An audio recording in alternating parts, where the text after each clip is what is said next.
আমার এক বড় ভাই, অনেক মায়ার বড় ভাই। ওকে, ভালো থাকেন। আসসালামু আলাইকুম। ইনশাআল্লাহ, আল্লাহ হাফেজ। চা খাইতে হয় না একদিনও? ইনশাআল্লাহ নেক্সট টাইম হয়তো হইব। ইনশাআল্লাহ। ওকে, ভালো আল্লাহ থাকেন। হাফেজ। আমার এক মায়ার বড় ভাই নামিয়ে দিয়ে গেছে। আমি আসলে, আমরা যারা স্লট আবেলার, আসলে আমরা বাইক নিয়ে আসলে আসলে সব ভিউ আপনাদেরকে দেখানো সম্ভব হয় না।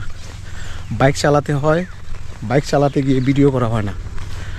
আর সবচেয়ে ভালো লাগতেছে স্লট আবেলেই।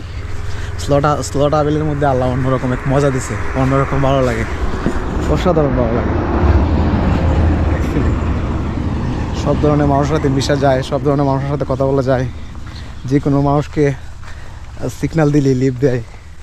আমি আসলে আমার 4-5 মাসের ভিতরে মনে হয় না আমি মনে হয় গাড়িতে 10 কিলো বা 12 কিলো যাইতে হয়েছে আমার।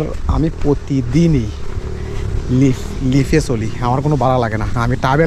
আমি আমি ভ্রমণ করতেছি ভাড়া ছাড়া। আর আপনারা অনেকে মনে করতেছেন যে আসলে ভ্রমণ করলে অনেক টাকা লাগে। না রে ভাই, মন থেকে আপনি বের হন, ভ্রমণ করবেন, অবশ্যই আপনি ভ্রমণ করতে পারবেন। ভ্রমণ করতে তেমন টাকা লাগে না। আপনার মন ইচ্ছা থাকতে হবে যে আমি ভ্রমণ করব, আমি বের হব, ঘুরবো, দেখবো, ওইটা আপনার ভিতরে থাকতে হবে। টি গার্ডেন কিছু পাহাড় ঘুরবো। পাহাড়ই ভালো লাগে। পাহাড় থেকে বুকে জড়িয়ে নিছি। আসলে অন্যরকমভাবে ভালো লাগে পাহাড় ভালো লাগার কারণ হচ্ছে পাহাড়ে আসলে শহরের সব কিছুর বাইরে পাহাড়। আর পাহাড়ে আসলে ও মাই গড,